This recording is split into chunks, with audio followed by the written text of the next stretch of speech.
بسم اللہ الرحمن الرحیم الحمد لله نحمده ونستعينه ونستغفره ونعوذ بالله من شرور أنفسنا ومن سيئات أعمالنا من يهده الله فلا مضل له ومن يضلله فلا هادي له وأشهد أن لا إله إلا الله وحده لا شريك له وأشهد أن محمدا عبده ورسوله اللهم صل على محمد وعلى آل محمد كما صليت على إبراهيم وعلى آل إبراهيم إنك حميد مجيد اللهم بارك على محمد وعلى آل محمد كما باركت على إبراهيم وعلى آل إبراهيم إنك حميد مجيد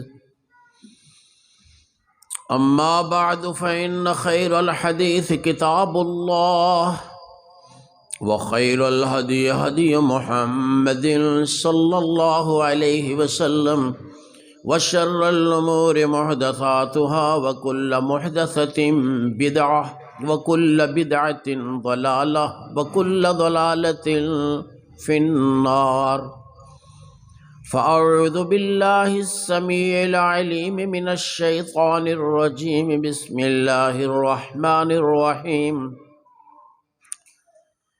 يا أيها الذين آمنوا اتقوا الله حق تقاته ولا تموتن إلا وأنتم مسلمون يا أيها الناس اتقوا ربكم الذي خلقكم من نفس واحدة وخلق منها زوجها وبث منهما رجالا كثيرا ونساء واتقوا الله الذي تساءلون به والأرحام إن الله كان عليكم رقيبا يا أيها الذين آمنوا اتقوا الله وقولوا قولا سديدا يصلح لكم أعمالكم ويغفر لكم ذنوبكم ومن يطع الله ورسوله فقد فاز فوزا عظيما صدق اللہ العظیم وصدق رسوله النبی الکریم ونحن على ذلك من الشاہدین والشاکرین والحمد للہ رب العالمین۔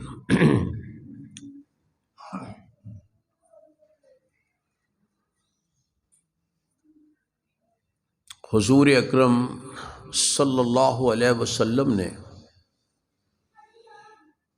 صحابہ کے بعد صحابہ کرام کے بعد قیامت تک کے لوگوں کے لیے یہ پیشین گوئی فرمائی تھی کہ ہر نسل سے اس علم کو بہترین لوگ حاصل کریں گے، یعنی علم حدیث کو۔ اور اللہ کا فضل ہے کہ جب سے آپ نے پیشین گوئی فرمائی ہے اس وقت سے لے کر اب تک علم حدیث کو انتہائی شہرت حاصل ہوئی۔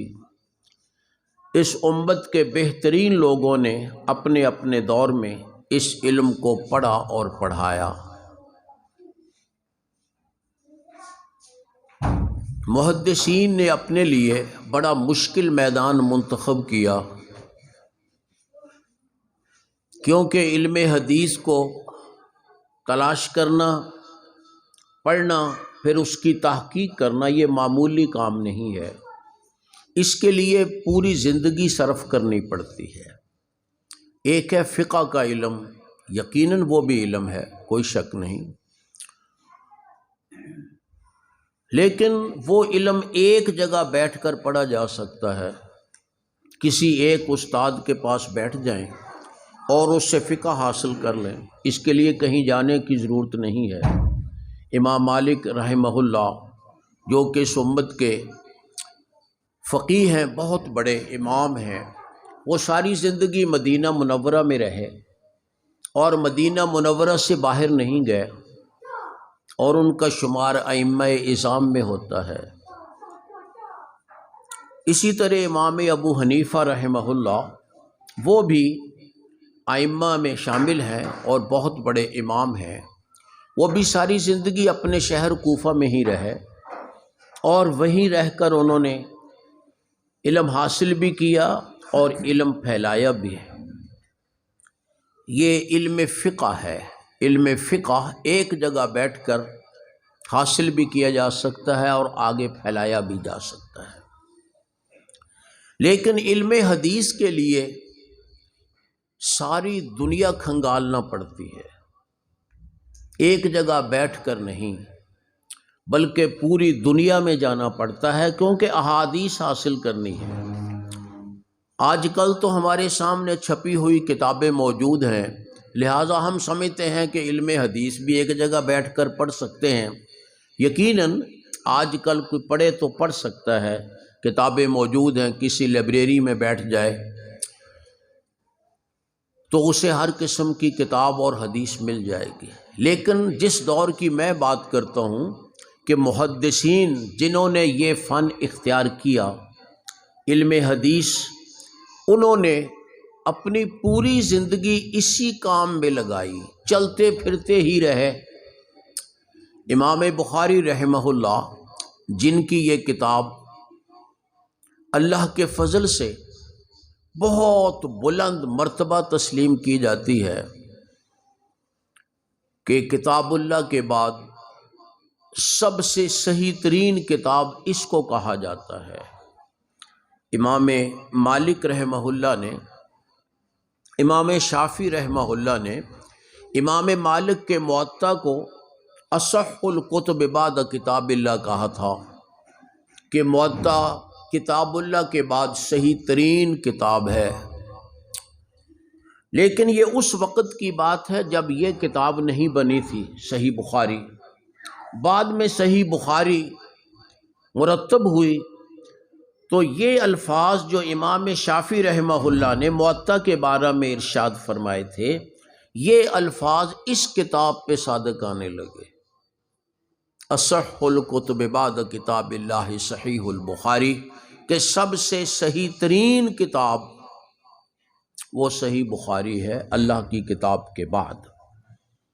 یہ ویسے ہی حاصل نہیں ہو گئی، امام بخاری رحمہ اللہ کو اپنی پوری زندگی اس کے لیے جد و جہد کرنا پڑی، بڑی مشکلات اٹھانی پڑی۔ امام صاحب فرماتے ہیں کہ میں نے ابتدائی زندگی میں اپنے شہر بخارا جو پیدائشی شہر تھا، میں نے وہاں کے اساتذہ سے علم حاصل کیا۔ 5 سال تو پہلے بچے کے بچپن میں ہوتے ہیں، وہ علم حاصل کرنے کی عمر نہیں ہے۔ 5 سال کے بعد آپ نے مکتب میں جانا شروع کیا اور لکھنا پڑھنا سیکھا۔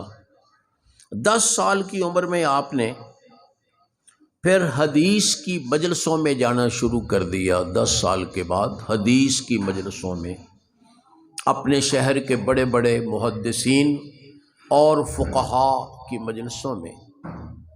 یہ سارا علاقہ بخارا، سمرقند، ترمذ اور یہ روسی ایشیائی ریاستیں جو ہیں، یہ تمام شروع سے فقہ حنفی کی پیروکار رہی ہے۔ وہاں فقہ حنفی چلتی تھی، آج کل بھی وہی چلتی ہے۔ افغانستان میں بھی یہی فقہ چلتی ہے، اس لیے کہ حنفی فقہاء کو چیف جسٹس مقرر کیا گیا۔ امام ابو یوسف جو کہ امام ابو حنیفہ کے بڑے شاگرد تھے، ان کو ہارون الرشید نے اپنے دور میں چیف جسٹس بنایا، تو انہوں نے پھر اپنے ماتحت جج بھی اسی ذہن کے بنائے، جس کی وجہ سے یہ فقہ مشہور ہو گئی۔ کچھ یہ وجہ بھی ہے کہ اس فقہ میں، حنفی فقہ میں رعایتیں بہت ہیں، رعایتیں بہت ہیں، بادشاہوں کے لیے، مالدار لوگوں کے لیے، بلکہ میں کہوں گا جرائم پیشہ لوگوں کے لیے بہت سی رعایتیں ہیں جس کی وجہ سے یہ زیادہ مقبول ہو گئی۔ ہیلے اسی فقہ میں ہیں کہ ہیلا کیا جائے زکوٰۃ ساقط کرنے کا، مثلاً یہ اس قسم کے ہیلے عام لوگوں کو پسند آتے ہیں، اس لیے یہ فقہ زیادہ مشہور ہو گئی، اور اصل وجہ وہ ہے کہ ان کو عدالتوں میں جج رکھا گیا۔ امام بخاری رحمہ اللہ بھی بخارا میں پیدا ہوئے، یہ حنفی فقہ کا علاقہ تھا، تو آپ نے بخارا میں رہ کر حدیث بھی حاصل کی اور وہاں کے حنفی فقہا سے فقہ بھی پڑھی۔ 15 سال کی عمر تک آپ وہاں رہے، اور اس 15 سال کی عمر میں آپ نے بخارا کی احادیث بھی حاصل کر لیں اور وہاں کی فقہ بھی حاصل کر لیں۔ 15 سال تک آپ اس کام میں مشغول رہے۔ اس کے بعد 16 سال کی عمر میں یا 16ویں سال میں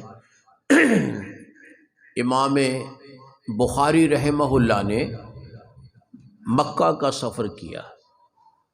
اس وقت سے لے کر اپنی وفات تک کہیں ایک جگہ ٹک کر نہیں رہے، دنیا کا ہر شہر کھنگالا، ہر شہر جو اس وقت اسلامی حکومت میں شامل تھا، چاہے وہ پہاڑی علاقہ تھا، چاہے وہ ریگستانی علاقہ تھا، چاہے میدانی علاقہ تھا، تمام شہروں میں گئے، اور اس کا پتہ چلتا ہے ان کی اس کتاب کے اساتذہ سے، جب وہ احادیث بیان کرتے ہیں تو اپنے اساتذہ کا ذکر کرتے ہیں، تو وہ اساتذہ مختلف شہروں کے ہیں، مختلف شہروں کے۔ موطا پڑھیں آپ تو عام طور پہ امام مالک جو ہیں وہ نافع سے بیان کرتے ہیں، زہری سے بیان کرتے ہیں، جو کہ مدینہ کے شیوخ ہیں، بس اس کے علاوہ نہیں۔ جبکہ امام بخاری کے اساتذہ 1000 کے قریب ہیں، 1000۔ خود امام صاحب نے فرمایا کہ میں نے 1000 اساتذہ سے احادیث حاصل کی۔ اب حساب لگائیں، 1000 اساتذہ، وہ بھی اعلیٰ پائے کے، اعلیٰ پائے کے، وہ ایک شہر میں تو حاصل نہیں ہو سکتے، وہ تمام دنیا میں پھیل کر مختلف شہروں میں سفر کر کے بڑی مشکلات اٹھا کر پھر انہوں نے 1000 اساتذہ سے علم حاصل کیا، جن میں سے 299 اساتذہ ہیں جن سے اس بخاری میں روایات ہیں۔ تو یہ بہت بڑی تعداد ہے اساتذہ کی، زبان سے کہنا آسان ہے 1000 یا 299، لیکن ان کو حاصل کرنے کے لیے پھر انسان کو ساری دنیا پھرنی پڑے گی، اور واقعتاً ایسے ہی ہوا، حتیٰ کہ امام بخاری رحمہ اللہ کی وفات بھی سفر میں ہی ہوئی۔ وہ دوبارہ آ کر بخارا میں نہیں ٹھہرے مستقل، جس طرح باقی شہروں میں جاتے تھے ایسے ہی بخارا میں بھی سی گزرے بسا اوقات، لیکن کہ وہاں آ کر ٹھہر جائیں یہ نہیں ہوا، بلکہ کبھی مکہ مکرمہ میں ہیں اور کبھی مدینہ منورہ میں ہیں، کبھی کوفہ میں ہیں، بصرہ میں ہیں، بغداد میں ہیں، اس دور کے بڑے بڑے شہر رے میں ہیں، نیشاپور میں ہیں، یہ تمام بڑے بڑے شہر جو تھے ان میں پھرتے رہے اور احادیث حاصل کرتے رہے، پھر ان کو مرتب کرتے رہے۔ اتنی جد و جہد اور مشقت کے بعد یہ آپ کے سامنے یہ ذخیرہ جمع ہوا جسے ہم صحیح بخاری کہتے ہیں۔ یہ گھر میں بیٹھ کر نہیں ہو سکتا تھا، آرام دہ گدوں پہ بیٹھ کر نہیں ہو سکتا تھا۔ امام بخاری رحمہ اللہ خود فرماتے ہیں بہت دفعہ ہم کو صرف پتے کھا کر گزارا کرنا پڑا، کوئی چیز نہیں ملتی تھی، درختوں کے پتے کھا لیتے، جیسے جانور چارہ چرتے ہیں ان کا گزارا بھی ہو ہی جاتا ہے نا، تو درختوں کے پتے کھا کر گزارا کیا، خوددار تھے، کبھی کسی کو بتایا نہیں کہ مجھے بھوک لگی ہے۔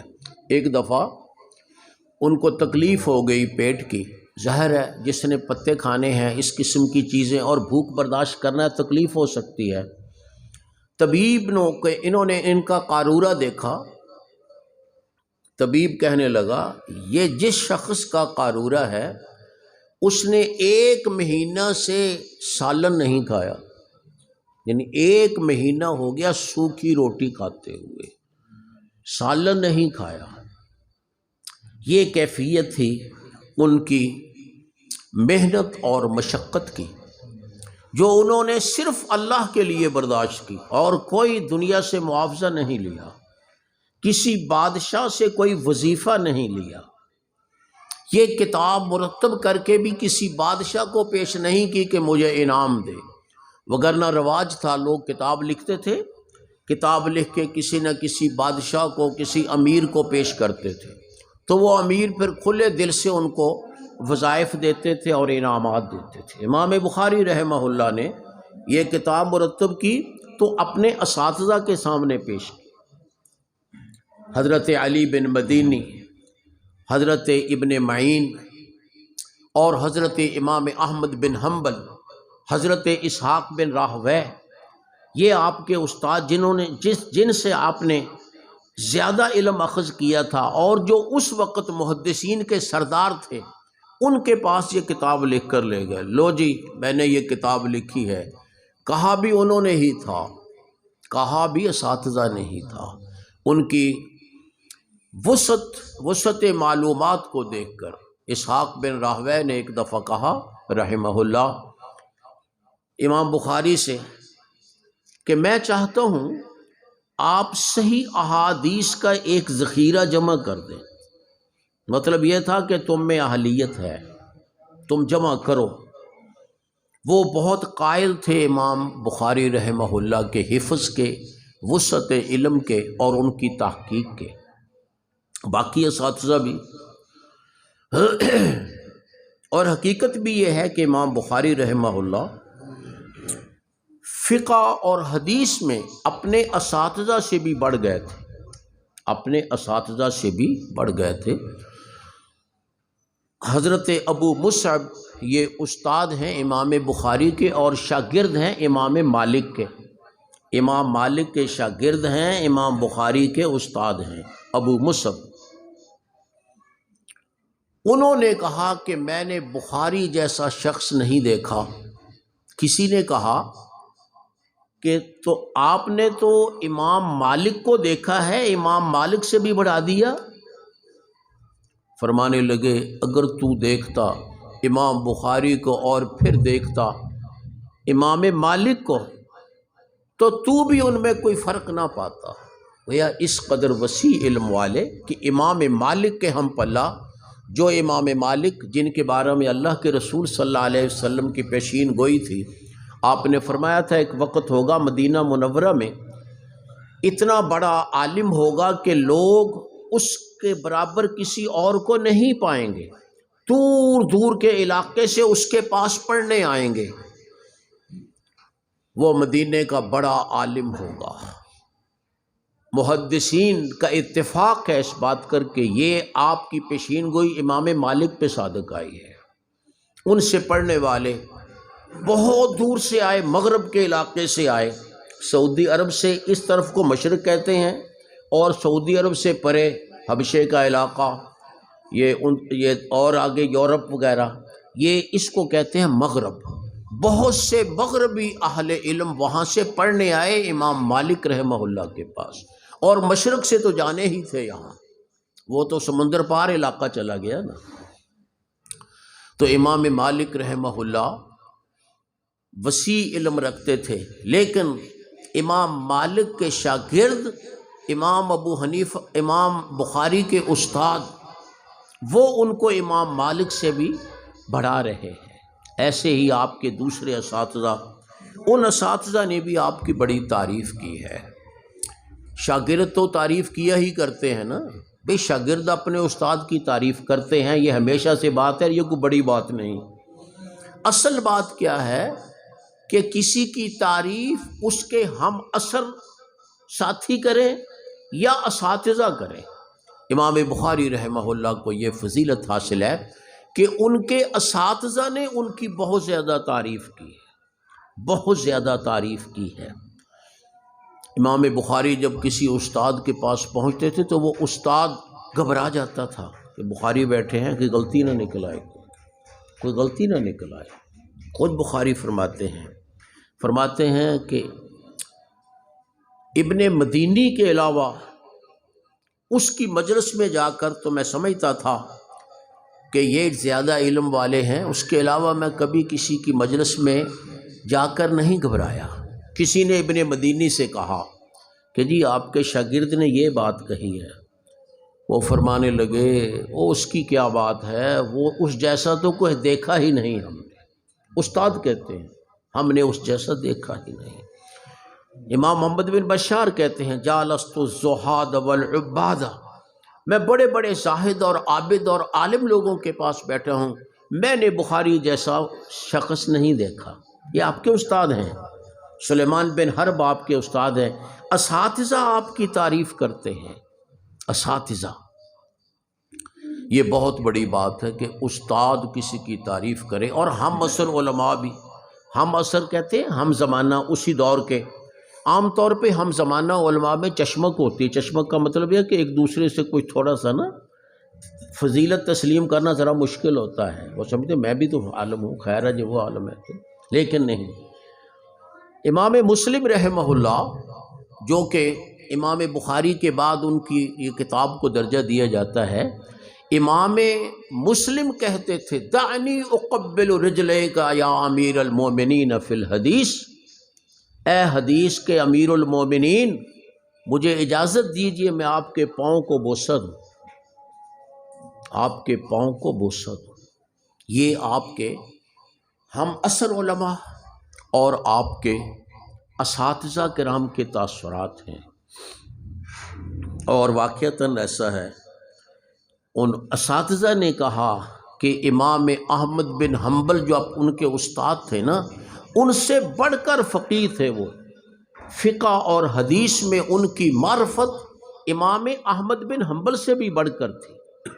اساتذہ بھی مانتے تھے، ان کے ہم عصر اہل علم بھی مانتے تھے۔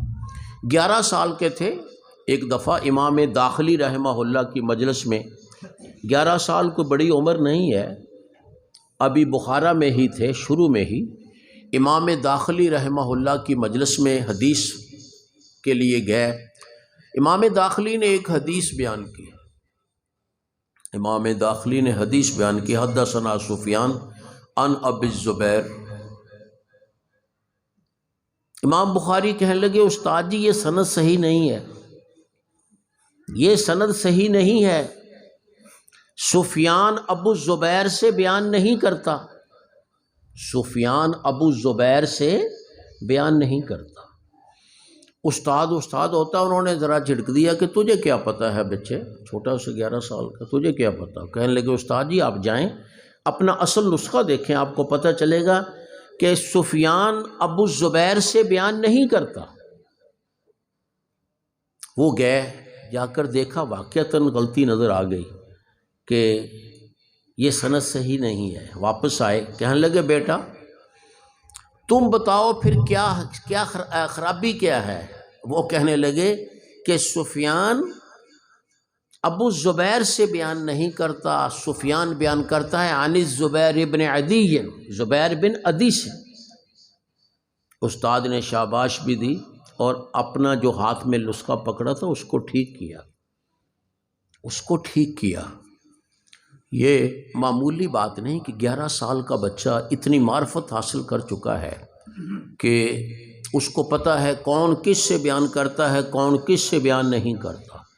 اب بخاری کو پڑھانے والے، عرصہ دراز تک پڑھانے والوں کو بھی اتنی باتوں کا نہیں پتہ جتنا ان کو 11 سال کے بچے کو پتہ تھا کہ سفیان ابو الزبیر سے بیان نہیں کرتا۔ تو امام بخاری رحمہ اللہ اس پائے کے آدمی تھے۔ 16 سال کی عمر میں گھر سے نکلے، فرماتے ہیں اس وقت میں اہل رائے کی تمام باتیں سمجھ چکا تھا، یعنی انہوں نے فقہ بھی پڑھی حنفی فقہا سے۔ کبھی کبھی حنفی کہہ دیتے ہیں کہ جی امام ابو حنیفہ کو فقہ نہ، امام بخاری کو فقہ کی سمجھ نہیں آئی اس لیے اعتراض کیے ہیں فقہ پر، حالانکہ انہوں نے تو فقہ حنفی فقہا سے پڑھی ہے، انہوں نے فقہ حنفی فقہا سے پڑھی ہے۔ اصل ہے کہ ان کے اعتراضات برحق تھے جن کا حنفیہ کے پاس کوئی جواب نہیں ہے۔ خیر، 16 سال کی عمر میں بخارا سے نکلے، حج کو گئے، والدہ بھی ساتھ تھیں اور بڑے بھائی احمد وہ بھی ساتھ تھے۔ ان کا نام تھا محمد، امام بخاری کا نام محمد بن اسماعیل بن ابراہیم بن مغیرہ، یہ ان کا نام تھا۔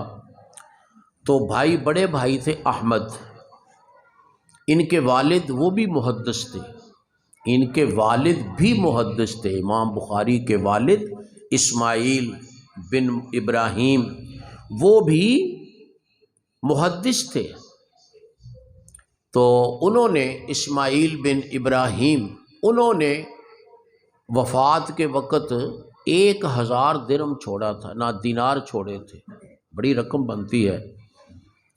اس 1000 دینار سے امام بخاری رحمہ اللہ نے اپنا علمی سفر پورے کیے۔ وہ وفات کے وقت انہوں نے کہا تھا کہ میرے یہ 1000 دینار جو ہے نا، ان میں 1 درہم بھی شبہ کا نہیں ہے، حرام تو بڑی دور کی بات ہے، شبہ کا بھی نہیں ہے 1 درہم بھی۔ اس کا پاک مال سے امام بخاری نے پھر علم حاصل کیا، مختلف شہروں میں پھرے، پھر بھی 1000 درہم 1000 دینار کیا کرتا ہے ساری زندگی کے لیے؟ جیسے میں نے بتایا کہ پتے کھانے پڑے ان کو، دور دراز کے سفر، کوئی ٹھنڈا، انتہائی ٹھنڈے علاقے میں بھی جانا پڑا، اور پھر سخت گرم علاقوں میں، عراق کا علاقہ شدید گرم علاقہ ہے، حجاز کا علاقہ بھی گرمی ہے، وہاں بھی گئے، ادھر بھی گئے، ہر قسم کے موسم میں اور ہر قسم کے علاقے میں گئے۔ تو میرے بھائی، اتنی محنت کے ساتھ انہوں نے علم حدیث حاصل کیا۔ 16 سال میں جب حج کو گئے، بھائی اور والدہ تو حج سے واپس آ گئے، لیکن امام بخاری بس پھر وہیں رہ گئے کہ میں تو حدیث حاصل کروں گا۔ پھر مکہ کے شیوخ سے، مدینہ کے شیوخ سے، اس کے علاوہ عراق یعنی بغداد وغیرہ کے شیوخ سے، پھر کوفہ، بصرہ، جو قریب قریب، پھر اس سے آگے آگے بڑھتے بڑھتے تو پوری دنیا کا چکر لگایا انہوں نے۔ یہ بڑا مشکل کام تھا جو محدثین نے اپنے ذمے لیا۔ صرف امام بخاری کی بات نہیں، باقی ائمہ حدیث کا بھی یہی حال ہے کہ انہوں نے بھی ساری دنیا کا چکر لگا کر علم حاصل کیا۔ بخاری کا امتیاز یہ ہے کہ انہوں نے ساری زندگی ہی لگا دی اس کام میں۔ ذکر نہیں آتا کہیں انہوں نے شادی بھی کی ہو یا ان کے بچے بھی ہوں، ذکر نہیں آتا کہیں۔ بعض کہتے ہیں کہ ان کے کنیت تھی ابو عبداللہ، تو ابو عبداللہ کا معنی ہوتا ہے عبداللہ کا باپ، ہو سکتا ہے ان کا کوئی بیٹا عبداللہ ہو، لیکن تاریخ میں کہیں ذکر نہیں ہے، یہ صرف عقلی امکان ہے، تاریخ میں ذکر نہیں ہے کہ ان کا کوئی بیٹا تھا عبداللہ یا ان کی کوئی بیوی تھی، جبکہ محدثین تو تمام راویوں کے بارے میں پوری تفصیل بیان کرتے ہیں، یہ تو بہت بڑے امام تھے۔ کوئی ساری زندگی نہ ایک جگہ ٹک کر بیٹھے، نہ شادی کا موقع آیا، جب ٹک کر بیٹھے ہی نہیں، ساری زندگی تو چلتے پھرتے رہے، کوئی چند دن وہاں گزارے، چند ماہ وہاں گزارے، پھر واپس آ گئے۔ پھر امام بخاری رحمہ اللہ کہتے ہیں کہ میں نے اس کتاب کے جو ابواب ہیں نا، جن کو ہم تراجم کہا کرتے ہیں، یہ جو باب ہے اس کے آگے یہ جو آگے عبارت ہے اس کو ترجمہ کہا جاتا ہے۔ تراجم ہماری زبان میں تو ترجمہ یہ کہتے ہیں نا، لفظ کا ترجمہ اپنی زبان میں کرنا، لیکن عربی زبان میں ترجمہ عنوان کو کہتے ہیں۔ ترجمہ کا میں نا عنوان، باب کے جو عنوان ہیں، وہ کہتے ہیں کہ میں نے یہ مرتب کیے مکہ مکرمہ میں بیت اللہ کے پاس بیٹھ کر۔ پھر احادیث جو ہیں، یہ احادیث مرتب کی مکہ مکرمہ میں اور مدینہ منورہ کے ریاض الجنہ میں بیٹھ کر۔ اور پھر حدیثیں کیسے جمع کرتے تھے؟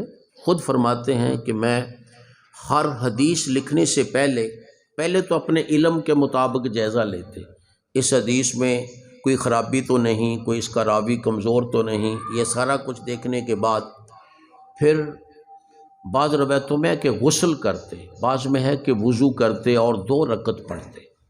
2 رکعت پڑھ کے پھر استخارہ کرتے۔ استخارہ کا معنی یہ ہے کہ یا اللہ میں نے تو اپنے علم کے مطابق اس حدیث کو منتخب کیا ہے، کیا یا اللہ اگر یہ تیرے علم کے مطابق بھی صحیح ہے تو مجھے توفیق دے میں اس کو لکھوں، اور اگر نہیں تو پھر مجھے سمجھا دے میں یہ حدیث نہ لکھوں۔ 9082 احادیث ہیں اس کتاب میں، 9082 احادیث، جن میں سے مسند جو ہیں وہ تقریباً 7400 ہیں، 7397، 400 ہو گیا سمجھو، جو مسند ہیں۔ مسند کا معنی جن کی سند بھی پوری بیان ہے، بعض ایسے ہیں جن کی سند بیان نہیں کی، وہ ترجمے میں آتی ہیں، جو اصل احادیث کی عبارت ہے وہ مسند ہے۔ تو مسند احادیث بھی 7400 ہیں۔ اب سوچے اتنی حدیثوں کے لیے کتنے استخارے کیے انہوں نے، ہر حدیث سے پہلے استخارہ، ہر حدیث سے پہلے، اور استخارہ بھی غسل کر کے 2 رکعت پڑھ کے پھر استخارہ کیا۔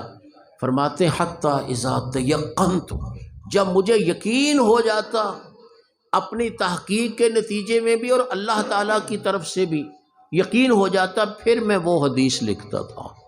یہی وجہ ہے کہ اس کتاب کو وہ خصوصیت حاصل ہوئی کہ اب اس کتاب کو سب سے آخر میں پڑھا جاتا ہے۔ جو شخص اس کو پڑھنے سے پہلے پڑھائی چھوڑ دے اس کو کہتے ہیں بگوڑا، اس کو کہتے ہیں بگوڑا۔ جو شخص اس کتاب کو نہ پڑھے اس کو سند نہیں ملتی کسی بھی ادارے سے، کوئی ادارہ سند نہیں دیتا اس کو، باقی جتنی طبعی پڑھ لی ہوں۔ یہ بات حنفی فقہ میں، حنفی لوگوں میں بھی ایسے، حنفی مدارس میں بھی، وہ بھی جب تک کوئی صحیح بخاری کا درس نہیں لیتا اس کو سند جاری نہیں کرتے ہیں، چاہے باقی کتابیں جتنی مرضی پڑھی ہوں۔ امام مالک کا موطا ہے، ٹھیک ہے انہیں بھی لوگ پڑھتے ہیں، لیکن یہ حیثیت اس کی نہیں ہے جو صحیح بخاری کی ہے۔ ایک وجہ تو یہ ہے کہ موطا جو ہے وہ خالص حدیث کی کتاب نہیں ہے، اس میں حدیث کے ساتھ فقہ زیادہ ہے، حدیثیں تو چند 100 ہیں صرف، باقی جو ہیں اس میں فقہ کی باتیں ہیں۔ خیر، امام بخاری رحمہ اللہ کی یہ کتاب اتنی جاں فشانی کے ساتھ انہوں نے 16 سال کے عرصہ میں مرتب کی ہے، 16 سال کے عرصہ میں، اور اتنے جد و جہد کے ساتھ پھر اپنے اساتذہ کے سامنے پیش کی۔ اساتذہ نے بھی اس کی ایک ایک حدیث کا جائزہ لیا، ان کے اساتذہ نے، اور آخر میں فیصلہ کیا کہ اس حدیث کی تمام کتابیں، تمام احادیث صحیح ہیں اس کتاب کی۔ صرف 4 حدیثوں کے بارے میں ان اساتذہ نے کہا کہ ان کی سند اگر اور ہو جاتی تو بہتر تھا، بھئی ایک حدیث کئی سندوں سے آتی ہے، امام بخاری نے جس کو زیادہ صحیح سمجھا وہ سند ذکر کی، اور انہوں نے کسی اور کو صحیح سمجھا زیادہ۔ لیکن حافظ ابن حجر رحمہ اللہ جو کہ اس صحیح بخاری کے شارح ہیں، عظیم شارح، جن کی شرح کے بعد اس جیسی کوئی شرح لکھی نہیں گئی، اور جس طرح بخاری کے بعد اس جیسی کتاب نہیں لکھی گئی، ایسے ہی بخاری کی شرح فتح الباری حافظ ابن حجر رحمہ اللہ کی، اس کے برابر کی کوئی شرح نہیں لکھی گئی۔ سب نے مانا ہے، سب مانتے ہیں، وہی بنیاد ہے، یہ جو ہے یہ شرح یہ فتح الباری ہی ہے۔ وہ فرماتے ہیں کہ ان 4 حدیثوں میں بھی امام بخاری کی موقف راجح ہے، جو سند امام بخاری نے لکھی وہ زیادہ راجح ہے بجائے دوسروں کے۔ کیوں؟ جیسے میں پہلے کہہ چکا ہوں کہ امام بخاری رحمہ اللہ حدیث و فقہ میں اپنے اساتذہ سے بھی بڑھ گئے تھے، اپنے اساتذہ سے بھی۔ یہ کتاب جس کو آج یہ حیثیت حاصل ہے کہ اس کو پڑھنا ضروری ہے ہر عالم کے لیے، نہیں پڑھے گا تو اس کو عالم نہیں سمجھے گے چاہے جو مرضی پڑھا ہو۔ یہ کتاب مدارس میں پڑھائی جاتی ہے، اہل حدیث مدارس میں بھی پڑھائی جاتی ہے اور دوسرے مدارس میں بھی پڑھائی جاتی ہے، دوسرے مدارس میں بھی پڑھائی جاتی ہے، حنفی مدارس میں، دیوبندی ہوں، بریلوی ہوں، سب میں پڑھائی جاتی ہے، اور یہ متفق علیہ کتاب ہے۔ یہ کتاب صحیح بخاری 16 سال کے محنت شاقہ میں لکھی گئی، اور جس طرح میں نے کہا اتنی محنت کے بعد پہلے تو لکھنے میں امام بخاری رحمہ اللہ نے اس کو کافی عرصہ لگایا، پھر اس کو پڑھانے میں بڑا عرصہ لگایا۔ 90,000 شاگردوں نے امام بخاری سے یہ کتاب پڑھی ہے۔ 90,000 حساب لگائیے، کسی استاد کے اتنے شاگرد نہیں دنیا میں۔ بعد میں تو چلو یونیورسٹیاں بن گئیں، کالج بن گئے، تو ان میں تو یہ تھا کہ چلو سینکڑوں آدمی ہوتے ہیں، لیکن پھر بھی 90,000 کسی کے شاگرد نہیں۔ یہ اس دور کی بات ہے جس دور میں اس طرح نہیں تھا، بس کسی مسجد میں جاتے تھے اور مسجد میں بیٹھ کے پڑھاتے تھے، لوگ لکھتے تھے۔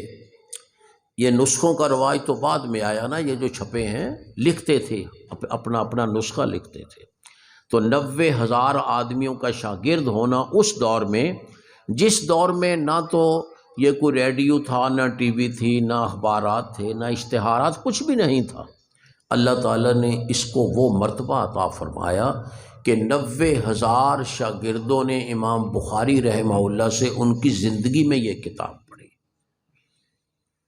اور پھر امام بخاری مختلف شہروں میں جہاں سے دعوت آتی تھی کہ جی تشریف لائیں، آپ جاتے تھے، وہاں حدیث پڑھاتے تھے۔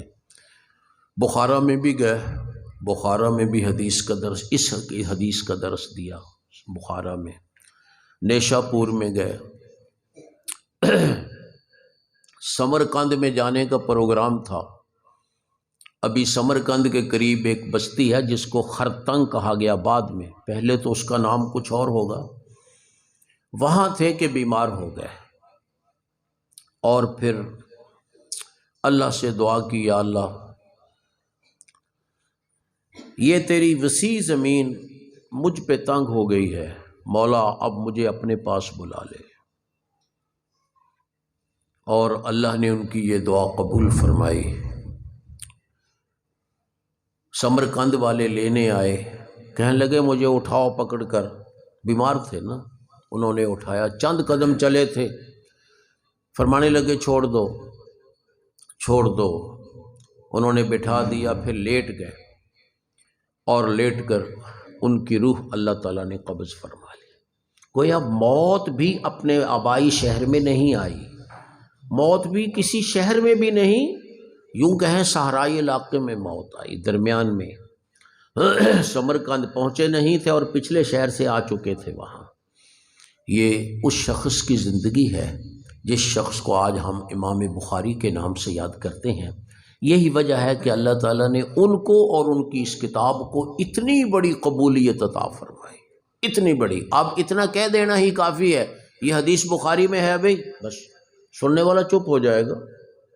یہ کہہ دیں یہ حدیث بخاری میں ہے تو سننے والا چپ ہو جائے گا۔ عام سادہ لوگ جن کو کتابوں کا پتہ ہی نہیں، وہ بھی جب بات کرتے کہتے ہیں یہ کون سا بخاری ہے، جو کسی کو عام روایت کو پیش کی نا، وہ کہتے ہیں یہ کو بخاری میں ہے، یعنی کچھ اس کو صحت کا عنوان بن چکا ہے، جو اس کتاب میں ہوگی وہ صحیح ہوگی روایت، اس میں کسی قسم کی کمی نہیں ہوگی۔ تو امام بخاری رحمہ اللہ نے یہ کتاب لکھی اور جامع کتاب لکھی۔ جامع کا معنی یہ ہے کہ اس میں ہر قسم کا مسئلہ بیان کیا، ہر قسم کا مسئلہ۔ کسی کتاب میں احکام کا بیان ہے، کسی میں اخلاق کا بیان ہے، کسی میں اور ہیں۔ امام بخاری رحمہ اللہ نے تمام چیزیں اس میں اکٹھی کر دی، تمام چیزیں۔ عقائد کا بھی اس میں بیان ہے، مسائل کا بھی اس میں بیان ہے، حضور اکرم صلی اللہ علیہ وسلم کے دور کی جنگوں اور تاریخ کا اس میں تذکرہ ہے، پھر تفسیر اس میں موجود ہے، مناقب اس میں موجود ہیں، فتن اس میں موجود ہیں، اصول فقہ اس میں ذکر ہیں، اصول حدیث اس میں ذکر ہیں۔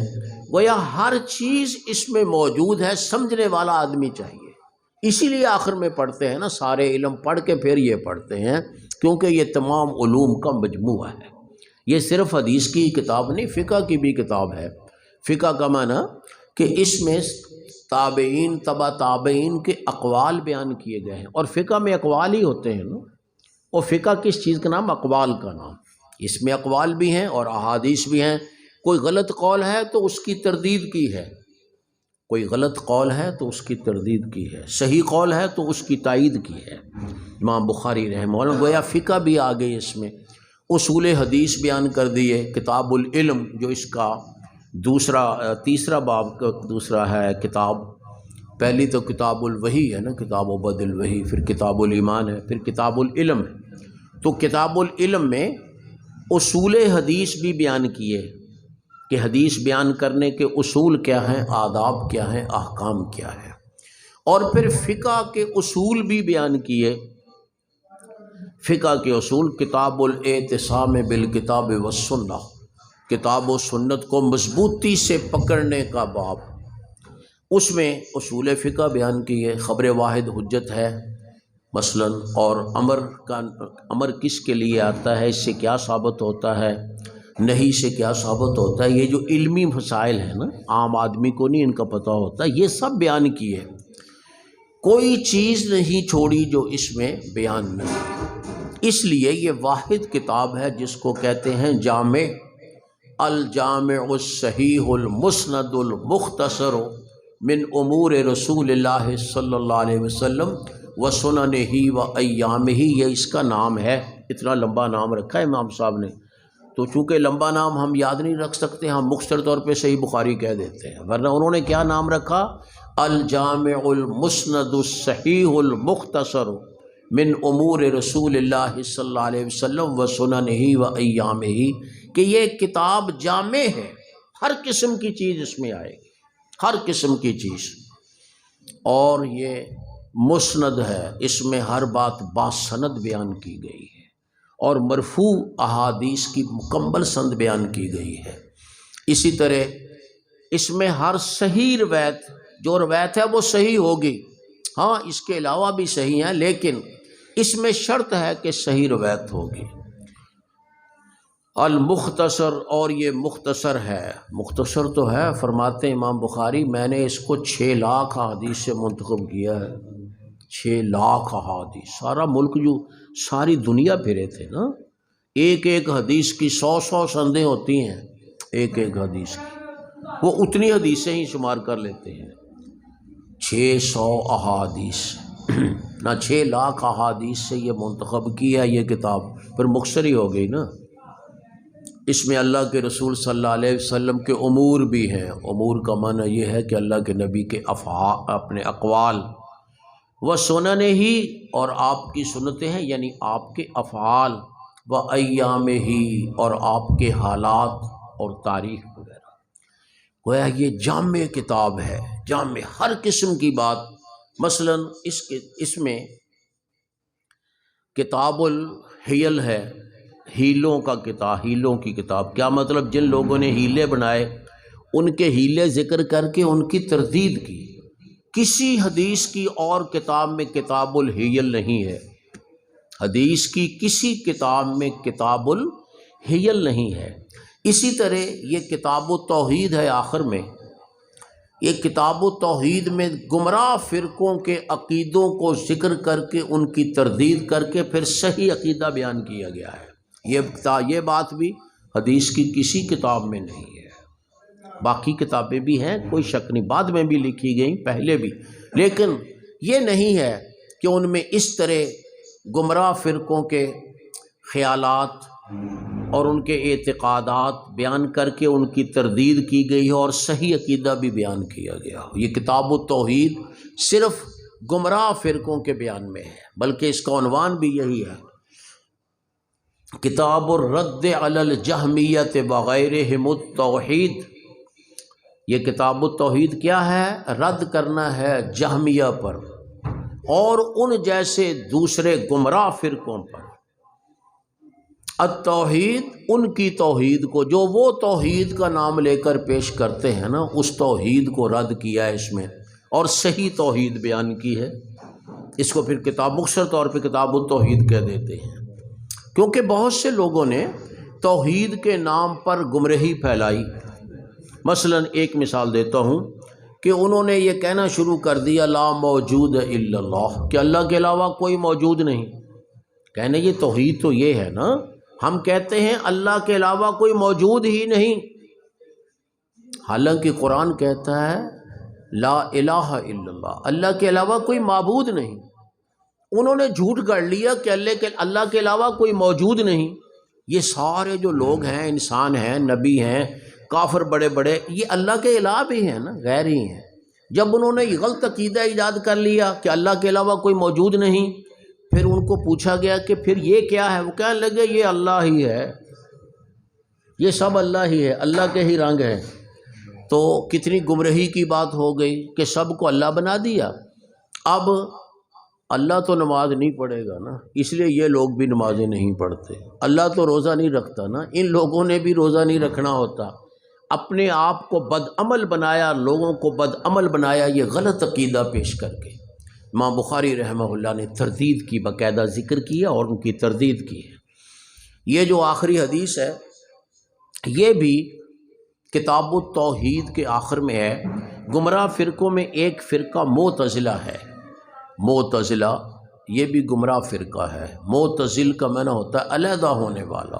یہ اہل سنت سے علیحدہ ہو گئے تھے، اہل سنت سے علیحدہ ہو گئے تھے۔ اہل سنت جو ہیں یہ ایک معتدل مسلک ہے، یاد رکھیے، معتدل مسلک۔ اس میں نہ کوئی غلو ہے، نہ اس میں کوئی تنقیص ہے، کسی کو حد سے بڑھایا نہیں گیا، کسی کو حد سے گرایا نہیں گیا۔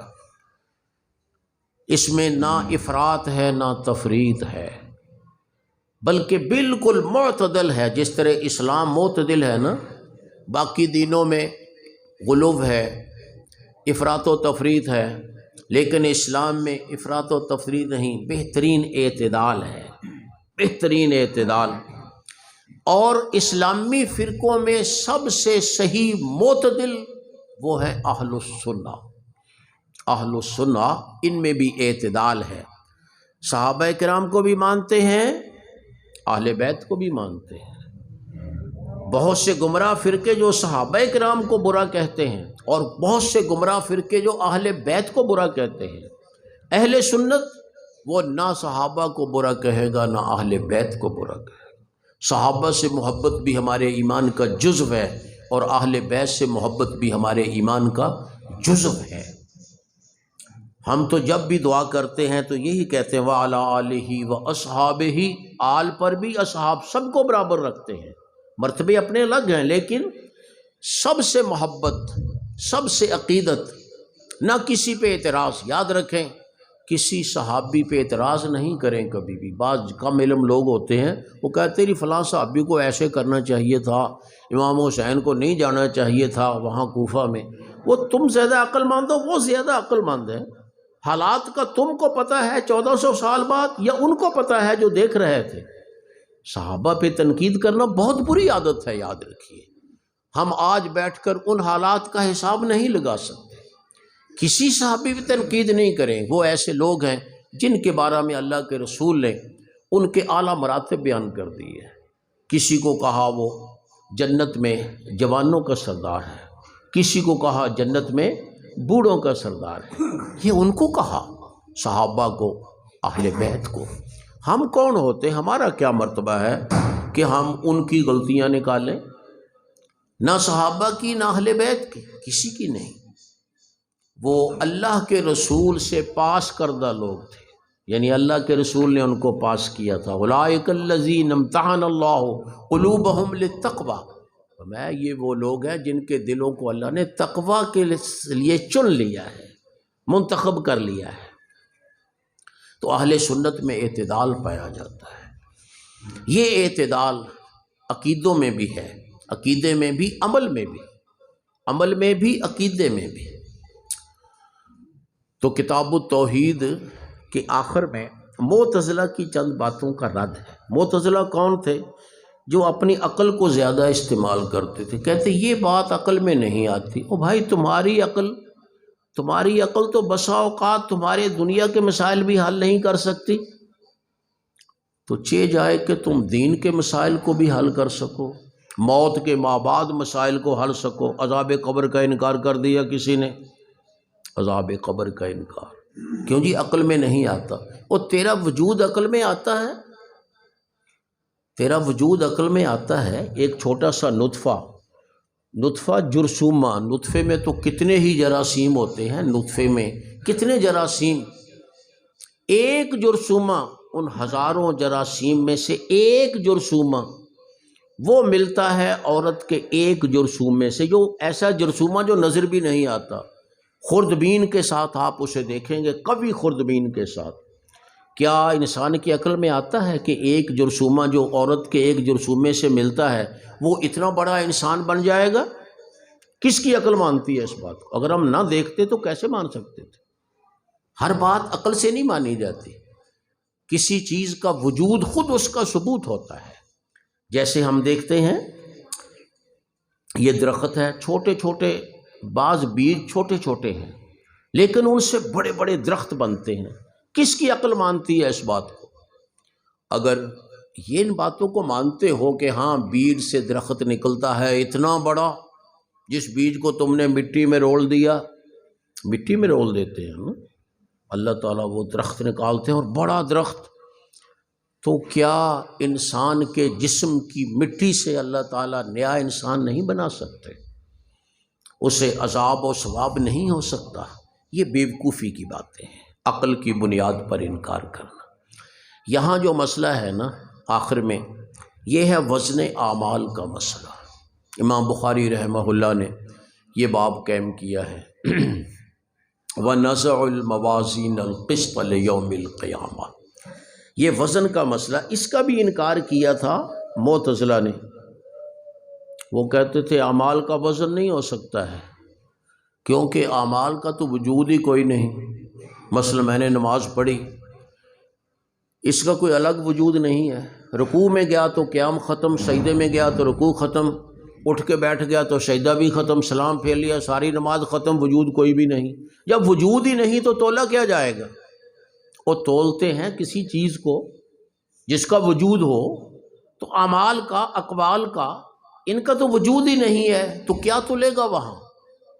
جبکہ اللہ تعالیٰ فرماتے ہیں وَنَزَعُ الْمَوَازِينَ الْقِسْطَ لِيَوْمِ الْقِيَامَةِ، ہم انصاف والے ترازو قائم کریں گے قیامت کے دن۔ کیا تولنا ہے؟ اعمال تولنے ہیں، اقوال تولنے ہیں۔ اس لیے امام بخاری اللہ تعالیٰ کا یہ فرمان لکھنے کے بعد فرماتے ہیں وَأَنَّ أَعْمَالَ بَنِي آدَمَ وَقَوْلُهُمْ يُوزَنُ، انسانوں کے ان اعمال اور اقوال تولے جائیں گے۔ کیوں تولنا؟ اللہ نے ہے جو ہر چیز پہ قادر ہے۔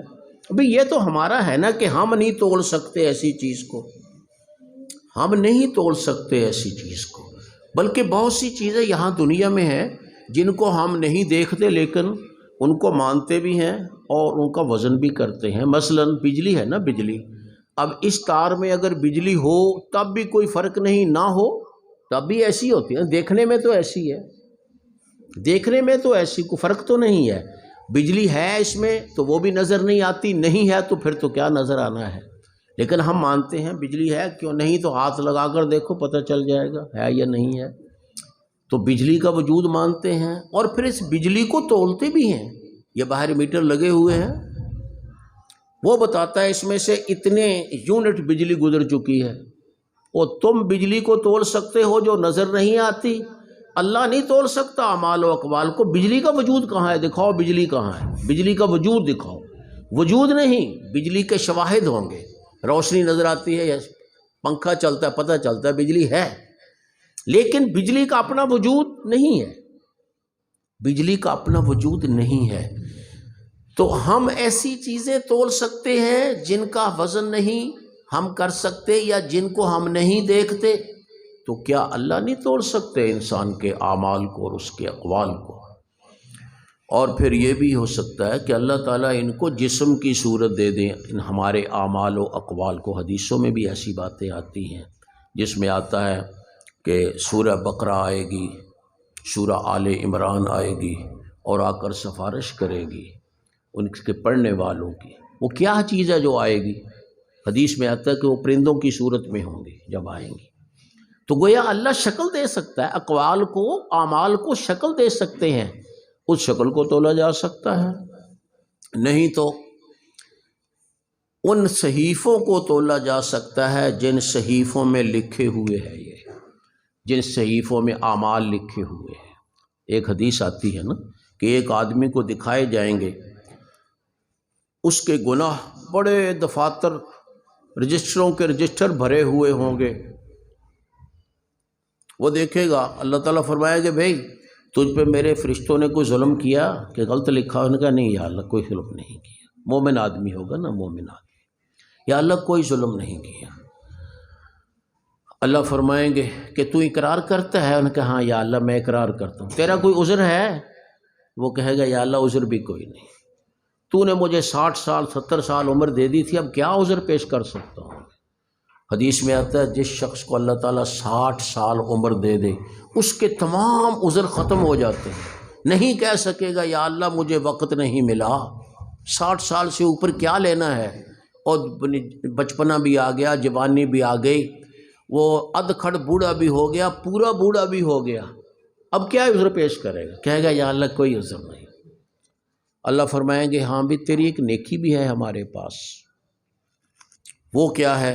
ایک پرچی نکالی جائے گی جس پہ لکھا ہوگا کہ اس شخص نے صدق کے دل سے کلمہ پڑھا تھا، اشہد ان لا الہ الا اللہ واشہد ان محمد عبدہ ورسولہ، صدق کے دل سے۔ ظاہر ہے وہ پکا مومن تھا۔ اللہ تعالیٰ فرمائیں گے ہاں بھی تیرے اعمال کا وزن ہونے لگا ہے، سامنے آؤ۔ وہ کہے گا یا اللہ کیا سامنے آؤں؟ یہ ایک پرچی ہے، ادھر دفتر کے دفتر ہیں، ما حاضل بطاقت ما حاضر سجلات، اتنے بڑے رجسٹروں اور اتنے بڑے دفتروں کے مقابلے میں ایک پرچی اس کو کیا کرے گی؟ فرمایا نہیں، حاضر ہو، وزن کریں گے، اللہ ظلم نہیں کر دے گا کسی پر، وزن ہوگا تو اللہ کا نام بھاری ہو جائے گا۔ اللہ کا وہاں لفظ ہے کہ اللہ لا یثقل مع اسم اللہ شیء، اللہ کے نام سے کوئی چیز بوجھل نہیں۔ اگر کسی شخص نے صدق کے دل سے کلمہ پڑھا ہوگا تو انشاءاللہ وہ جنت میں ضرور جائے گا، چاہے اپنے اعمال کی سزا بھگت کے ہی جائے۔ یعنی توحید ایسی چیز ہے کوئی گناہ اس سے بڑھ نہیں سکتا۔ ٹھیک ہے گناہ ہیں، ان کا حساب ہوگا، اللہ تعالیٰ جس کو چاہیں گے سزا دیں گے، اگر کسی نے توبہ کر لی تو معاف بھی کر دیں گے، لیکن توحید جس کے اندر صحیح ہے، صدق کے دل سے ہے، اس کو جنت میں لازماً بھیجا جائے گا، کیونکہ توحید باقی چیزوں پہ غالب ہے۔ یہی کہا نا کہ توحید والا پلڑا نیچے آ گیا اور دوسرا طاشت سجلات، وہ سجلات بہت ہلکے ہو گئے۔ کیا مطلب؟ یہ نہیں کہ وہ ان کی حقیقت نہیں، یہ ہے توحید پہ غالب نہیں آئیں گے، توحید پہ غالب نہیں آئیں گے، ان کی سزا بھگتے گا، اللہ معاف کرے تو الگ بات ہے، نہیں تو سزا بھگتے گا، جہنم میں جائے گا، حدیث میں صریح آتے ہیں۔ اور لیکن توحید کی وجہ سے بالآخر جہنم سے نکال کر جنت میں پہنچایا جائے گا، جہاں سے کبھی نہیں نکلے گا۔ تو توحید غالب آ گئی نا سارے گناہوں پر۔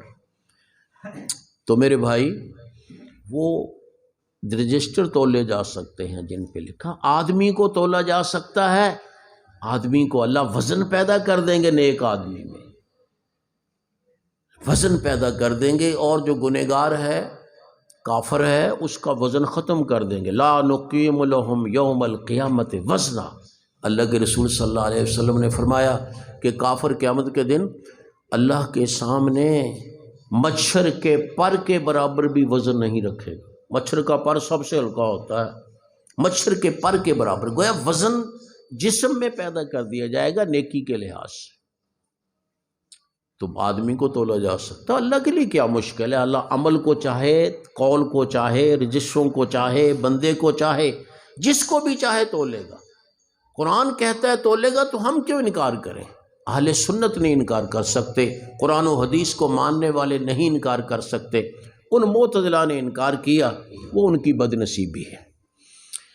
کہتے قال مجاہد نے کہا القسطاس العدل بالرومیہ، قسطاس کا لفظ آتا ہے قرآن مجید میں، وزنوا بالقسطاس المستقیم، اس کا معنی ہم ترازو کرتے ہیں، کہتے ہیں رومی زبان میں اس کا معنی تھا عدل، انصاف، رومی زبان میں، لیکن عربی میں آ گیا تو اس کا معنی ہو گیا ترازو۔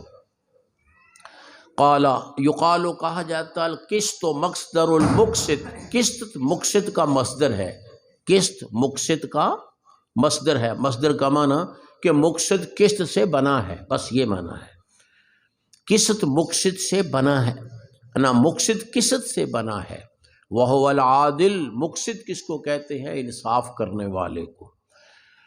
اچھا، ایک لفظ اس قسم کا اور بھی آتا ہے، قاسط، اس میں بھی قاف سین طا ہے، مقسط میں بھی قاف سین طا ہے، لیکن معنی میں زمین آسمان کا فرق ہے۔ مقسط کا معنی ہے عادل، انصاف کرنے والا۔ وَأَمَّا الْقَاسِطُ فَهُوَ الْجَائِرُ، قاسط کسے کہتے ہیں؟ ظالم کو، ظالم کو، بالکل الٹ، مقسط انصاف کرنے والا، قاسط جائر۔ قرآن میں آتا ہے اما القاسطون فکانوا لجہنم حطبا، ظالم لوگ جہنم کے ایندھن ہوں گے۔ اور مقسط کے بارے میں فرمایا ان اللہ یحب المقسطین۔ فرق کیا ہے؟ مادہ تو ایک ہے، فرق یہ ہے اگر باب افعال ہو، یہ جو گرامر پڑھے ان کو علم ہے اس بات کا، اگر باب افعال ہو تو اس کا معنی ہے انصاف کرنا، اور اگر یہ مجرد ہو قاسط یقص ہو تو پھر اس کا معنی ہے ظلم کرنا، پھر اس کا معنی ہے، لفظ ایک ہے، باب کے فرق سے معنی بدل گیا۔ باب افعال میں سلب کا معنی پایا جاتا ہے، سلب کا معنی اس کا معنی ختم کر دینا، قاسطہ کا معنی ظلم کرنا۔ جب باب افعال آئے گا تو ظلم ختم کر دیا، کیا رہ گیا؟ عدل، اور ظلم کو ختم کر دیا باب افعال میں لا کر۔ قاسطہ ظلم کرنا، اس کا فاعل قاسط ظالم، اور باب افعال میں آ کر اقسطہ، اور اس سے اسم فاعل مقسط، اس کا معنی انصاف کرنے والا۔ یہ لفظ ایک جیسا ہے لیکن معنی میں مختلف ہے۔ باب افعال استعمال ہو تو قابل تعریف ہے، اور اگر دوسرا ہو تو پھر قابل مسمت ہے۔ خیر، اللہ تعالیٰ نے کہا تھا نا موازین القسط، یہ قسط میں نا انصاف والے ترازو، قسط مصدر ہے تو مصدر کا معنی چاہے موازین جمع ہے تو یہ مفرد مصدر بھی جمع کے معنی میں آ سکتا ہے، کیونکہ مصدر میں مفرد جمع نہیں ہوتے، وہ سب پہ دلالت کرتا ہے۔ یا اس کا معنی کر لیں نزع الموازین ذوات القسط، ذوات نکال لیں، ترازو انصاف والے، یا اس کو مفعول لہو بنا لیں، ہم رکھیں گے ترازو انصاف کرنے کے لیے، انصاف کرنے کے لیے۔ یہ طلباء کی باتیں ہیں، عام لوگوں کو شاید سمجھنا ہے یہ بات، انصاف کرنے کے لیے۔ آگے وہ حدیث بیان کی ہے جس کو آخری حدیث کے عنوان سے مشہور کیا جاتا ہے۔ فرماتے ہیں حدثنا احمد بن، یہ امام بخاری کا طریقہ ہے، پہلے قرآن مجید کی آیت لاتے ہیں، اگر قرآن مجید کی اس بارہ میں آیت جو مناسب ہے وہ لائیں گے، یہاں پہلے تو آیت لے آئے نزع الموازین القسط، اس کے بعد پھر صحابہ تابعین کے اقوال لاتے ہیں، وہ بھی اس کی وضاحت کرتے ہیں، اس کی وضاحت کرتے ہیں، اور پھر مرفوع حدیث میں نے جو اللہ کے رسول کا فرمان ہے وہ لاتے ہیں، جو کہ حجت مکمل ہو جاتی ہے اس سے۔ حدثنا احمد بن اشکاب، ہمیں بیان کیا احمد بن اشکاب نے، یہ اشکاب غیر منصرف بھی ہے، منصرف بھی ہے، اگر یہ عربی لفظ ہے تو منصرف ہے، اور اگر اجمہ لفظ ہے یعنی عربی اجمی لفظ ہے تو پھر اس کو ہم کہیں گے غیر منصرف ہے۔ احمد بن اشکابا بھی کہہ سکتے ہیں، احمد بن اشکابن بھی۔ قال حدثنا محمد بن فضیل، ہمیں بیان کیا محمد بن فضیل نے، یہ محمد بن فضیل ان پر مدار ہے اس حدیث کا، یعنی یہ حدیث جتنی سندوں سے بھی آئی ہے ان سب میں محمد بن فضیل اور اوپر والی سند ایک ہی ہے، جو یہ حدیث جتنی سندوں سے بھی آئی ان تمام سندوں میں محمد بن فضیل ان عمارہ بن قعقاع ان ابی زرع ان ابی ہریرہ کے الفاظ موجود ہیں۔ ایسی حدیث کو غریب حدیث کہتے ہیں۔ امام بخاری رحمہ اللہ اپنی کتاب کے شروع میں بھی غریب حدیث لائے، جو کہ انما الاعمال بالنیات والی، وہ بھی غریب حدیث ہے، اور یہ بھی غریب حدیث ہے۔ محمد بن فضیل سے بیان کرنے والے بے شمار ہیں، ان میں سے ایک احمد بن اشکاب ہے۔ یہ حدیث اس سے پہلے بھی بخاری میں گزر چکی کئی دفعہ، لیکن وہاں استاد اور تھے، یہاں یہ استاد ہیں احمد بن اشکاب۔ انہوں نے کہا ہمیں بیان کیا محمد بن فضیل نے۔ تو امام بخاری کیوں غریب حدیث لائے؟ شروع میں بھی آخر میں بتانے کے لیے کہ اگر کسی حدیث کی سند ایک ہو لیکن راوی ثقہ ہوں تو وہ حجت ہوتی ہے، راوی ثقہ ہوں تو وہ حجت ہوتی ہے۔ کیوں یہ بات بھی بعض حنفی علماء نے کہی کہ نہیں جی خبر واحد حجت نہیں، خبر واحد مشہور ہونی چاہیے، خبر واحد حجت نہیں، لیکن محدثین کے نزدیک خبر واحد بھی اتنی ہی حجت ہے جتنی حجت مشہور روایت ہے، بشرطے کہ ثقہ راویوں سے ہو اور اس کے خلاف کوئی روایت نہ آ رہی ہو۔ محمد بن فضیل بیان کرتے ہیں عمارہ بن قعقاع سے، یہ کوفی راوی ہیں، عمارہ بن قعقاع اور ابو زرع۔ پہلی جو حدیث بیان کی تھی اس میں مکی راوی تھے، امام بخاری کے مکی استاد، امام بخاری کے مکی استاد حدثنا الحمیدی، حمیدی مکی استاد ہے۔ پھر آگے دوسری روایت لائے، اس میں مالک کی روایت ہے، وہ امام مالک کی، وہ مدنی استاد ہیں، اور اس میں کوفی اساتذہ ہیں، گویا علم کا مرکز مکہ بھی رہا، مدینہ بھی رہا اور کوفہ بھی رہا، لیکن مرتبہ ہے اپنے آپ، سب سے اونچا ہے مدینہ کا، کیونکہ آپ نے مدینہ میں علم پھیلایا، مکہ میں تو لوگوں کو اخلاق کی تعلیم دی، اصل علم جو شریعت کا ہے وہ مدینہ میں آ کر پھیلایا، اس لیے مدینہ پھر دفن بھی الحمدللہ مدینہ منورہ میں ہوئے، لہٰذا مدینہ منورہ کو فضیلت حاصل ہے علمی لحاظ سے، علمی لحاظ سے، اگرچہ مکہ مکرمہ افضل ہے اپنے قدامت کے لحاظ سے، سب سے پہلے مکہ آباد ہوا، تو اس لحاظ سے مدینے کا درجہ پہلے، پھر مکے کا، اور پھر درجہ کس کا آ گیا؟ کوفے کا۔ کوفہ میں بھی بڑے بڑے اہل علم تھے، صحابہ میں سے عبداللہ بن مسعود، حضرت علی اور دوسرے صحابہ، عبداللہ بن ابی اوفا، بڑے بڑے صحابہ وہاں موجود تھے اور رہے۔ یہ ہمارا محمد بن فضیل بھی کوفے میں آ گئے تھے، ویسے تو وہاں نہیں تھے، مصر کے تھے یہ، لیکن وہاں آ گئے تھے۔ عمارہ بن قعقاع عن ابی زرع، یہ ابو زرع ان کا نام تھا حرم بن عمر بن عبداللہ، حرم یہ کیا کہتے ہیں، حرم بن عمر بن عبداللہ، یہ ان کا نام ہے۔ یہ بجلی صحابی ہیں، ایک بجلی، ان کے یہ پوتے ہیں ابو زرع، بہت عالم آدمی تھے، وہ ابو ہریرہ سے بیان کرتے ہیں، اور ابو ہریرہ جو ہے نا یہ ہیں صحابہ میں محدث، کیا مطلب؟ جنہوں نے ساری زندگی صرف حدیث ہی پڑھائی، باقی صحابہ نے بھی تبلیغ کی اپنے کام میں، لیکن وہ کام بھی کرتے تھے، کوئی پڑھا بھی دیا کرتے تھے ضرورت کے موقع پر، لیکن ابو ہریرہ وہ ہیں جب سے مسلمان ہوئے بس اللہ کے رسول کا دامن پکڑ کے ساتھ ہی رہے، مسجد میں ساتھ، باہر ساتھ، کبھی آپ کے حجرے کے باہر ہی سو گئے، دروازے کے باہر وہیں سو جاتے تھے، بس اوقات دن رات آپ کے پاس رہتے تھے، اس لیے سب سے زیادہ حدیثیں بیان کرنے والے صحابہ میں حضرت ابو ہریرہ ہیں۔ وہ پہلے مجھے غلطی ہوگی، میں نے کہنا تھا حرم بن عمر بن جریر بن عبداللہ بجلی، حرم ان کا نام، حرم بن عمر بن جریر بن عبداللہ، جریر بن عبداللہ بجلی صاحب بھی تھے۔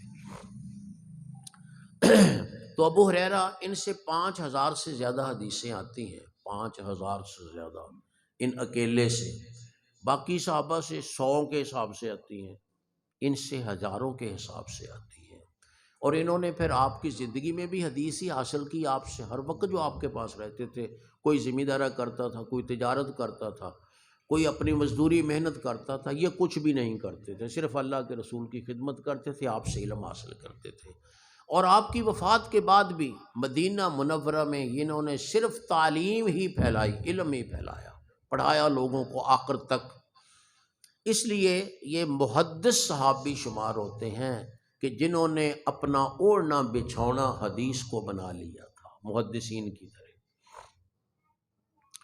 ابو ہریرہ رضی اللہ تعالی عنہ، 4 سال ان کو آپ کی صحبت میسر آئی، 4 سال، سن 7 ہجری کے شروع میں مسلمان ہوئے، اور سن 11 کے شروع میں اللہ کے رسول اپنے اللہ کو پیارے ہو گئے، 4 سال آپ کے ساتھ گزارے، لیکن دن رات کر کے۔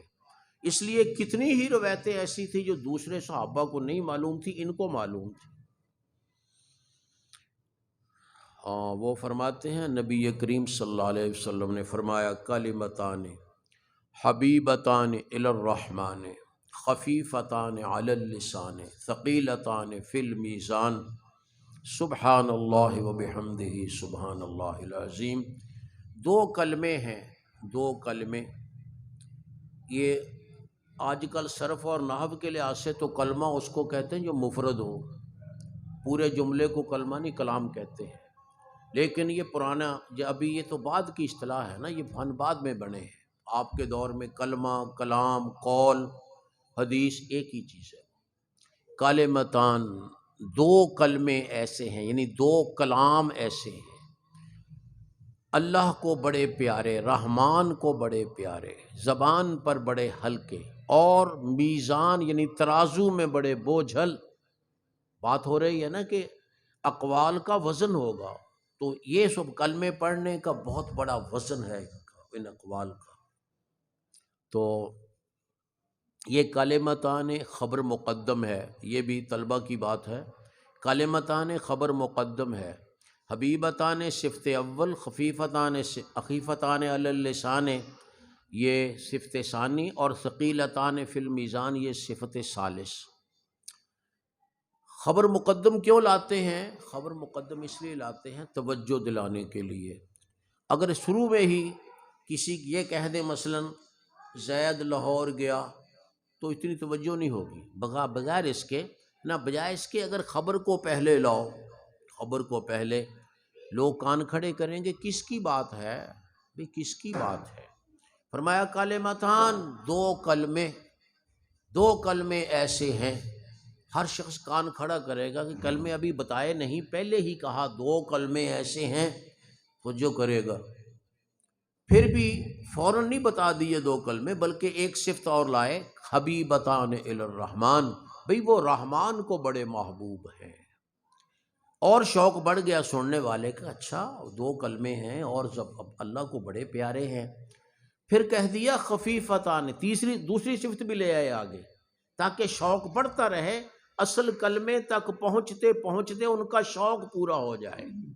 خفیفتان علی اللسان، ہو زبان پہ بڑے ہلکے ہیں، ان کو پڑھنے میں دیر نہیں لگتی، ان میں کوئی مشکل لفظ نہیں ہے، ایسا نہیں ہے جس کی ادائیگی مشکل ہو۔ بچے کو بھی پڑھاؤ سبحان اللہ، بچہ بھی پڑھ دے گا، ابتدا میں بچے کو سبحان اللہ کو وہی پڑھ دے گا، اتنے ہلکے الفاظ یعنی زبان پر۔ پھر فرمایا میزان میں بوجھل ہیں، میزان میں ان کا بڑا وزن ہوگا قیامت کے دن۔ یہ جب کسی بات کا شوق دلانا ہو پھر یہ انداز اختیار کرتے ہیں۔ جب شوق سرے کو پہنچ گیا، پہلے خبر سنی، پھر صفت اول، پھر ثانی، پھر ثالث، پھر آپ نے فرمایا سبحان اللہ وبحمدہ سبحان اللہ العظیم۔ بھئی وہ کلمے کون سے ہیں؟ سبحان اللہ وبحمدہ، یہ کہنا، یہ اللہ کی تعریف ہے دراصل سبحان اللہ وبحمدہ میں۔ سبحان کا معنی ہوتا ہے اللہ پاک ہے، یہ سبحان کا معنی ہے، اور حمد بحمدہ کا معنی قابل تعریف ہے۔ یہ 2 چیزیں ملیں تو مکمل کسی کی تعریف ہوتی ہے۔ ابھی سبحان کا معنی پاک ہے، کس سے؟ نقص سے، عیب سے، کوتاہی سے، سستی سے، ہر خراب چیز سے پاک ہے۔ لیکن یہ پوری تعریف نہیں، بھی کوئی آدمی گناہوں سے پاک ہو لیکن نیکی کوئی بھی نہ ہو مثلا، تو پھر یہ تو نہیں نا پوری تعریف۔ کہا پاک ہے اللہ، ہر قسم کے نقص اور عیب سے پاک ہے۔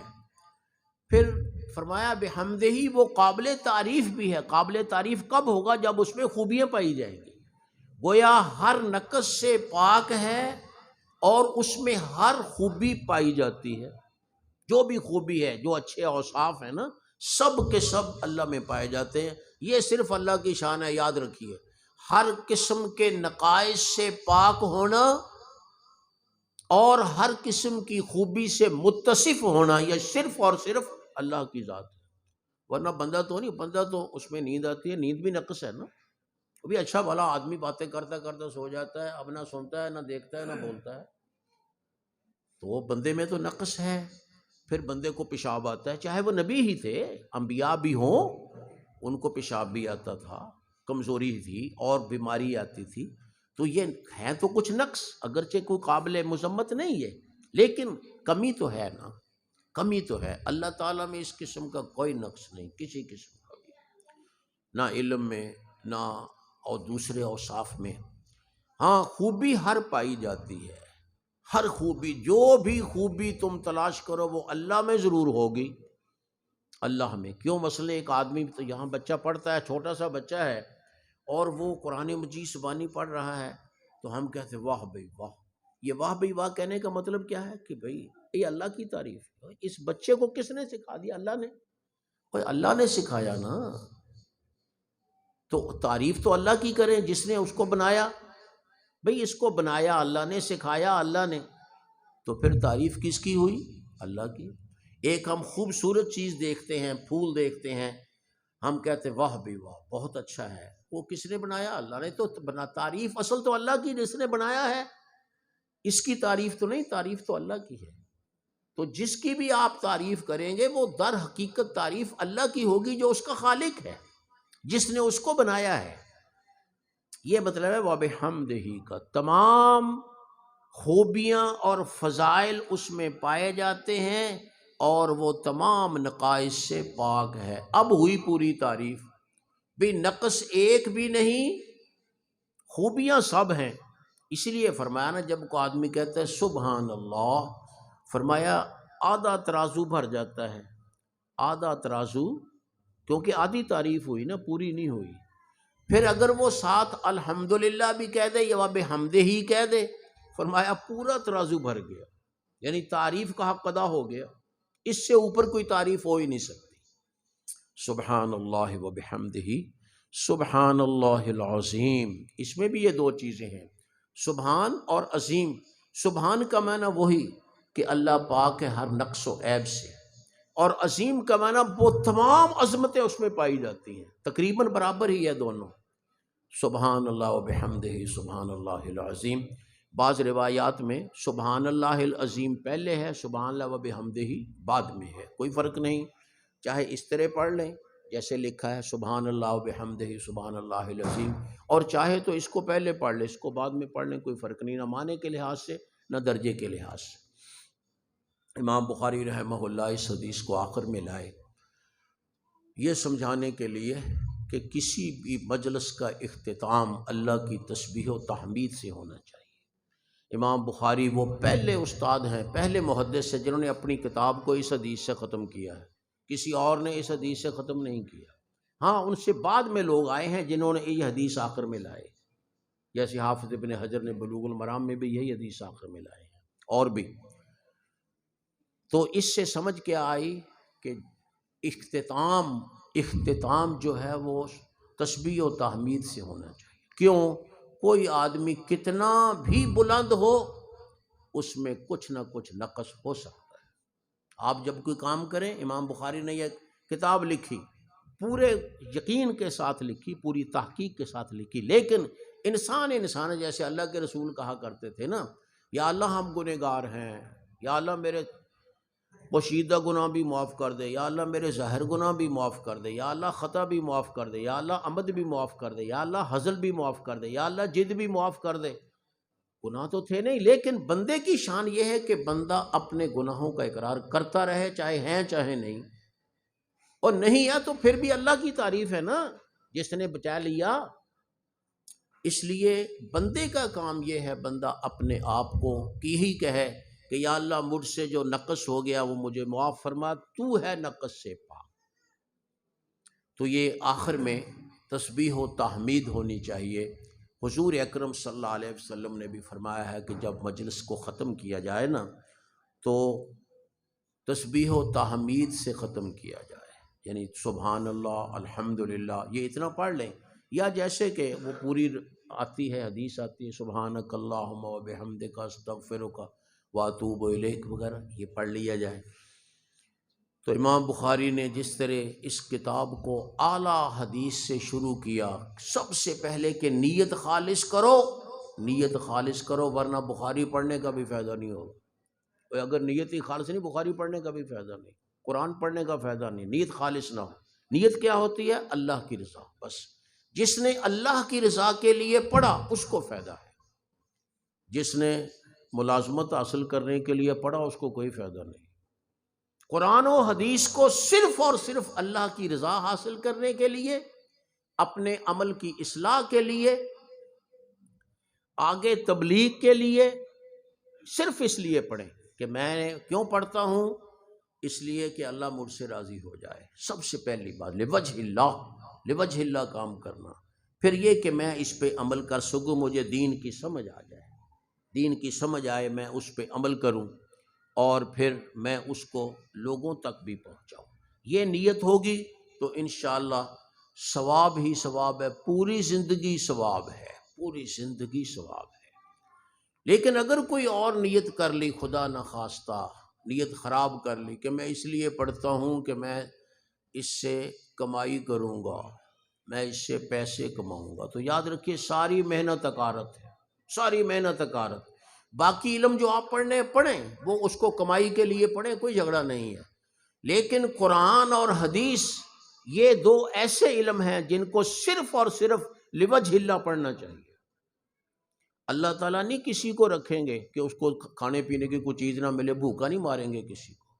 اور اللہ نے اسماعیل علیہ السلام کو بھوکا نہیں مارا، صحرا میں جہاں کوئی تھا ہی نہیں، پانی بھی نہیں تھا، کوئی بندہ بھی نہیں تھا، اللہ نے وہاں اسماعیل علیہ السلام کو بھوکا نہیں مرنے دیا، بلکہ ان کی برکت سے اللہ نے شہر آباد کر دیا۔ جاؤ مکہ دیکھو کتنا آباد شہر ہے۔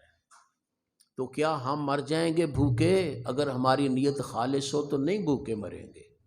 اللہ تعالیٰ ہمیں عزت بھی دے گا اور ہمیں ہماری ضرورت کی چیزیں بھی دے گا، لیکن نیت خالص، یہ یاد رکھیں۔ اس لیے پہلی حدیث امام بخاری جو لائے نا وہ یہ ہے کہ نیت خالص کریں، بس صرف اللہ کی رضا کے لیے پڑھنا ہے، اپنی اصلاح کے لیے پڑھنا ہے اور لوگوں تک دین پہنچانے کے لیے پڑھنا ہے، بس۔ باقی رہی کمائی والی بات، وہ اس میں نہیں، کمائی اللہ تعالیٰ کسی نہ کسی طریقے سے ہمیں دیتا ہی رہے گا۔ وآخر دعوانا ان الحمد للہ رب العالمین۔ وقت بھی زیادہ ہو گیا لیکن اصل میں یہ حدیث